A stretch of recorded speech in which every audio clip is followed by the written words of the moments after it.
Hello, bachcho. Let's read the given question. The question says two cars A and B are moving in the same direction with speed 36 km per hour and 54 km per hour respectively. Car B is ahead of A if A sounds horn of frequency 1000 Hz and the speed of sound in air is 340 meter per second. The frequency of sound received by the driver of car B is option first 928.57 Hz, option 2 984.84 Hz, option 3 946.37 Hz, option 4 938.47 Hz.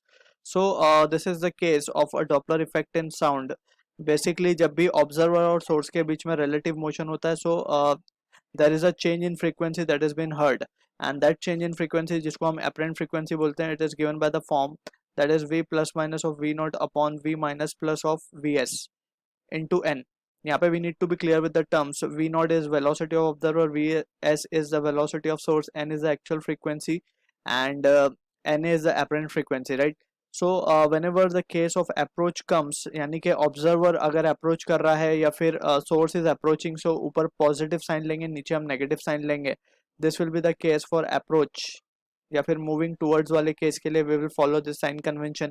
And ऊपर negative नीचे positive, यानी कि सो observer की speed को हम subtract करेंगे और source की स्पीड को हम ऐड करेंगे whenever there is a case of moving away, right? So moving away वाले केस में will follow this sign convention.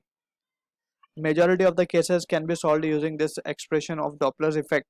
So now let's try to understand the question. अब हमसे बोला जा रहा है कि जो A है उसकी स्पीड हमें गिवन है, so in metre per second we can calculate the speed, यानी कि वेलोसिटी ऑफ A की अगर हम बात करें so 36 kilometre per hour given है.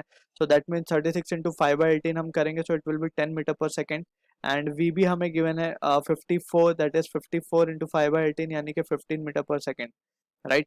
सो ये तो हमें स्पीड मिल गई. अब हम सिचुएशन को अगर एनालाइज करें, लेट्स से ये हमारे पास कार बी इज अहेड, यानी कि कार बी हमारे से आगे चल रही है ए से. This is car a moving with speed V A, right? अब कार ए क्या कर रहा है, ये साउंड एमिट कर रहा है. साउंड जब एमिट कर रहा है so this will become our source and this will be the observer, यानी कि कार बी का ड्राइवर जो है वो हमारे लिए ऑब्जर्वर बन जाएगा. सो अब इन दिस सिचुएशन हम क्या देख सकते हैं कि both are moving in the same direction, right? So B जो है वो अवे जाने की कोशिश कर रहा है, ए टुवर्ड्स आ रहा है. So that we need to be carefully analyse the situation और उसी के बेस पे will follow the convention, right? So अब हम क्या लिखेंगे, apparent frequency as heard by the observer that is N A will be equals to. अब जो कार बी है जो हमारा ऑब्जर्वर है, इट इज मूविंग अवे. अब अवे वाले केस के लिए ऑब्जर्वर पे हमें कौन सी साइन लेनी है, माइनस लेनी है. So we can say v minus of v nought upon, अब जो सोर्स है हमारा, सोर्स तो नजदीक आ रहा है, सोर्स में अप्रोच वाली साइन लेनी है, यानी कि नीचे भी नेगेटिव आएगा. So v minus of V S and that has to be multiplied with the actual frequency n.